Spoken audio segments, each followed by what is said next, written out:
Bien. Rápidamente, yo creo que la intervención de Lila y Lucio, digamos, nos han dado un panorama bien claro sobre cómo es el tema, cómo ha sido la separación del gran problema que tenemos en educación, que un tema se corresponde con la resolución 58, ocho quizás otro con la colección bicentenaria, otro con el tema de la consulta de la calidad educativa, entre otros más que pudiéramos hacer una lista acá, ¿no? Lo importante, en principio, es que nosotros podamos, de alguna manera, disgregar el problema para, dividiéndolo, atacarlo y resolverlo con muchísimas más probabilidades de éxito, ¿no? En principio, yo parto de la idea que nadie puede estar en contra de un tema de mejorar la calidad educativa de nuestras escuelas.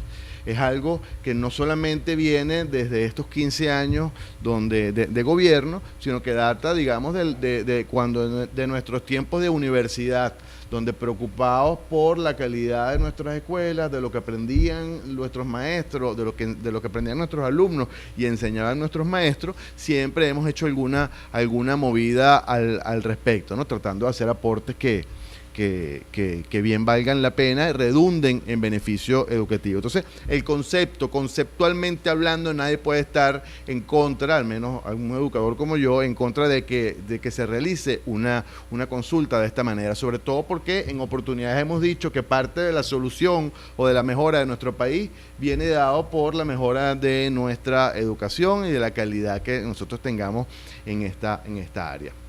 Ahora bien, hay algo que me ha llevado a mí de la experiencia a entender, es que a veces el cómo te echa a perder el qué. A veces tú tienes un qué muy bueno, pero para llevar a cabo ese qué, desarrollarlo, tienes un cómo, y ese cómo, si no lo sabes hacer bien, te lo destruye. Yo considero que algo tan importante como puede ser una consulta para mejorar la calidad de nuestras escuelas, 29.000 escuelas en cuestión aquí, tiene que ser parte de un acuerdo social. ¿Okay? A mí me encantaría que esta reunión que tenemos acá hubiese sido un año atrás para ver qué cosas íbamos a hacer para mejorar nuestra calidad educativa. Imagínense ustedes la de listas que nosotros hubiésemos podido hacer y lo bien que lo hubiésemos pasado diseñando ese muñeco perfecto que se va a llamar nuestras escuelas. Y diseñando ese alumno querido, ese muchacho que iba a salir egresado de un sistema educativo. No tuviéramos estas cosas, estos recelos, estas picaduras de culebra, ¿ok? Y estos bejucos, fantasma a quienes les tenemos miedo. Si esto hubiese sido producto de un acuerdo social. Y el acuerdo social no es más que fomentar la participación. Es decir, sí estamos a favor de la participación, sí queremos la participación y como educador básicamente la promuevo. Sin embargo, eso tiene que estar dentro de un contexto de gerencia. La participación es gerencia y cuando tú tienes que participar o quieres que participe una cantidad de gente importante, tienes que hacer de esto un acuerdo social y generar, digamos, unas dinámicas para que eso suceda de la manera en que debe suceder, ¿no? Otra de las cosas que echan a perder el qué es el tema de la metodología. Yo creo que una metodología, yo recuerdo cuando era niño se hizo un censo que a mí no me dejaron salir de la casa durante un día. Y mis padres en esa oportunidad hicieron malabares para que, bueno, que nosotros en la casa comiéramos y pasáramos un día en familia. Pero era una cantidad de información que nosotros teníamos que vaciar para que el gobierno pudiera registrarla con una metodología sumamente seria, gente sumamente entrenada para que tuvieran una cantidad de información y procesarla en ese momento por la Oficina Nacional de Estadística, creo que se llamaba, ¿no? Creo que la situación lo amerita. Creo que nosotros tendríamos, yo ahorita estaba conversando con Lila sobre los cuestionarios para los maestros, cómo hacemos entonces para ilustrar a los maestros y recibir unos aportes y entender qué opinan nuestros maestros, y estábamos confusos en la cantidad de documentos que tenemos. Entonces, para el censo en esa oportunidad no, para ese censo había una gente que te preguntaba, unas cosas que había que contestar y una manera de procesar esa información. Yo tengo algunas reservas con la metodología, quizás es que no la conozco, pero lo que sí está claro es que una demanda, digamos, de información de la calidad o del tamaño en que estamos teniendo, siempre nos lleva a tener algunas dudas sobre su procesamiento, ¿no? Luego, la consulta tenemos que generar las expectativas reales de lo que de lo que lo que es la consulta. Y me voy a los ejemplos médicos que siempre ilustran, son una maravilla para ilustrar las situaciones como esta, ¿no? Cuando uno y es paciente de una clínica o paciente de un hospital, uno como paciente sí puede aportar para mejorar ese servicio. Y uno puede hablar de que pasó una noche sin que nadie lo atendiera, uno puede decir que pasó una noche desangrándose sin tener ni siquiera una camilla donde se pueda acostar, uno puede decir que no hay los insumos propios para atender la afección, la que me llevó a eso. Sin embargo, bueno, mi participación es en ese sentido. En el diagnóstico y lo que es el tratamiento, eso es algo reservado para los especialistas, para los doctores, quienes son los que van a discutir en este tema específico, ¿no? Entonces, la expectativa de la participación hay que colocarla en perspectiva y entender que los papás tenemos también un área donde podemos participar, que es absolutamente válida y correspondiente. Nuestros alumnos tienen muchísimas cosas que decir, nuestros maestros también, el personal obrero y administrativo que trabaja en una escuela, incluso la comunidad tiene muchas cosas que decir, pero cada uno desde el pedacito de película que le corresponda, cada uno desde el pedacito que ve, que puede aportar a la escuela. Yo conversaba ayer con una niña de 9 años, casualmente, y me preguntaba, disculpa, ¿cómo es eso, una niña de la escuela? ¿Cómo es eso de la consulta? Y a mí, sinceramente, me cayó de sorpresa porque eso es una pregunta muy de adulto, ¿ok? Y yo le digo, bueno, una consulta es para ver cuáles son las características de las escuelas, cómo están específicamente nuestra escuela y cómo podemos ser mejores. Dice, yo quisiera participar. Segunda pregunta o segunda afirmación que me hace la niña que me llamó la atención. Y me dice, es que yo quisiera que todas las maestras de mi escuela fueran como mi maestra, porque mi maestra es muy buena. Y empezó a nombrar algunas características de su maestra por la que ella la califica como una maestra buena. Creo que hay que escuchar a esa niña que dice eso. Creo que hay que escuchar cuáles son las cosas que la hacen apreciar a una maestra como buena o una maestra como mala. De manera que eso es parte de la consulta y cada uno, digamos, en su ámbito de acción. Cosa que no promueve, como bien decía Lila Vega al principio, la resolución 58.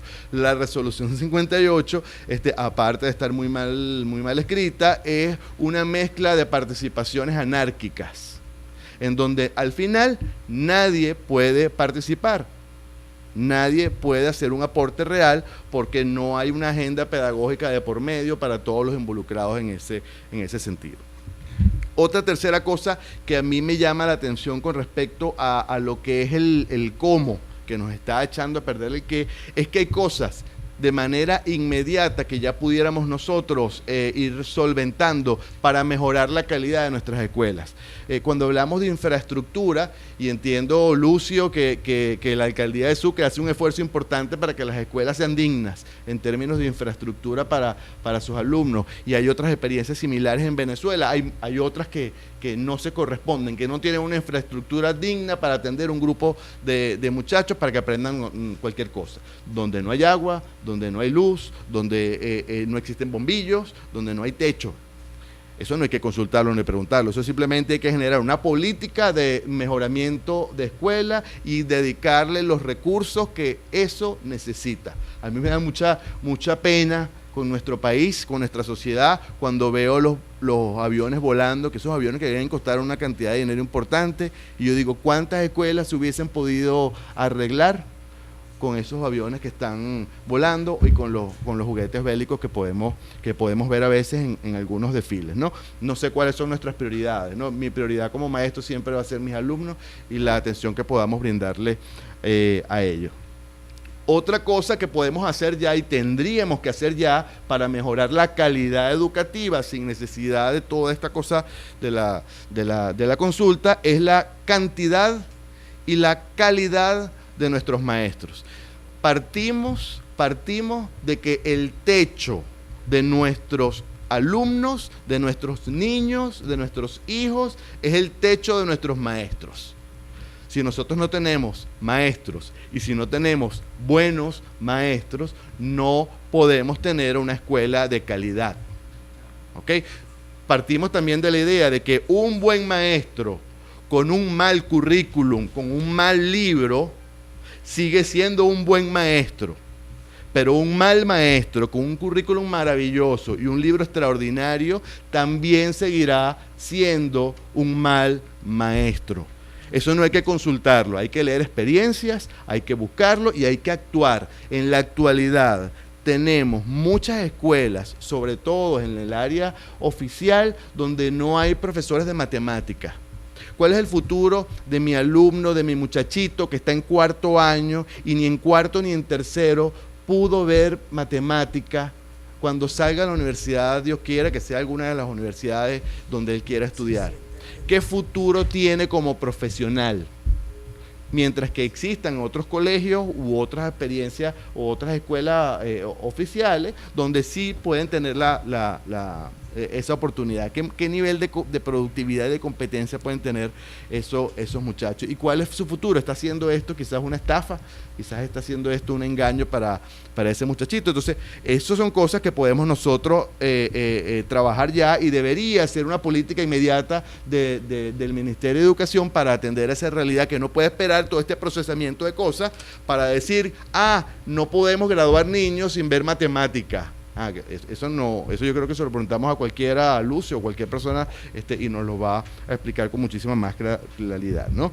Otra cosa para mejorar la calidad es respetar el tiempo académico de nuestros muchachos.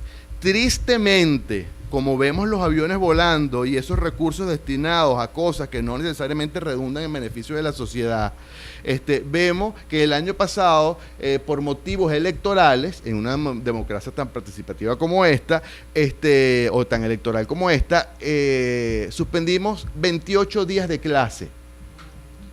28 días de clase es muchísimo tiempo escolar que le restamos de aprendizaje a nuestros niños, y quizás se lo sumamos a otras cosas que no se corresponden. Cuando nosotros cuando hablamos de calidad educativa, hablamos de que el currículum debe ser viable y garantizado. La viabilidad es que los muchachos estén en capacidad de aprender lo que se les está enseñando, y la garantía es que tengan todas las condiciones para que eso suceda, y la principal condición para que eso suceda es que tengan un maestro enfrente y que pueda haber clase. No necesitamos hacer ninguna consulta para que nuestros maestros puedan tener clase. Este año ya empezamos también, hemos suspendido, a propósito de la conmemoración del 27 de febrero, también se suspendieron 2 días de clase. Yo recuerdo que conversando con algunos maestros dijimos, qué bueno hubiese sido dedicarle estos 2 días de suspensión a evaluar las causas de por qué sucedió esto, y a trabajar más horas de clase, a dar más días, más horas de clase, para que esto no nos vuelva a suceder. Creo que el tema de la calidad también viene asociado a tener una comunidad educativa que sea viable, y no como la que plantea la resolución 58. La participación de la comunidad, en específico la participación de los padres, es garantía, es sinónimo de calidad educativa. La resolución de 58, como bien decía Mariano Herrera, convierte a los papás, que son una parte importantísima de la comunidad educativa, en uno de 7 grupos, ¿okay?, que se manejan dentro de una asamblea. Creo que la participación de los papás es prioridad, y deberíamos trabajar en ello. Esas son cositas, ¿okay?, que de ellas depende de manera inmediata la calidad educativa, sin menospreciar la calidad que nos está proponiendo ahorita el Ministerio de Educación, ¿no? Para terminar, 2 cosas. Creo que nuestro pecado sería no decir nuestra opinión y no hacer nuestras propuestas. Creo que está servida la mesa para decir lo que nosotros pensamos. El pecado del ministerio sería no escuchar y no entender y no buscar alternativas, y junto con la posición nuestra, digamos, combinarlas con algunas otras opciones o algunas otras opiniones que sean tan sensatas como la nuestra. Pero nuestro pecado estaría en no hablar, en no decir lo que nosotros pensamos y sabemos que puede ser mejor.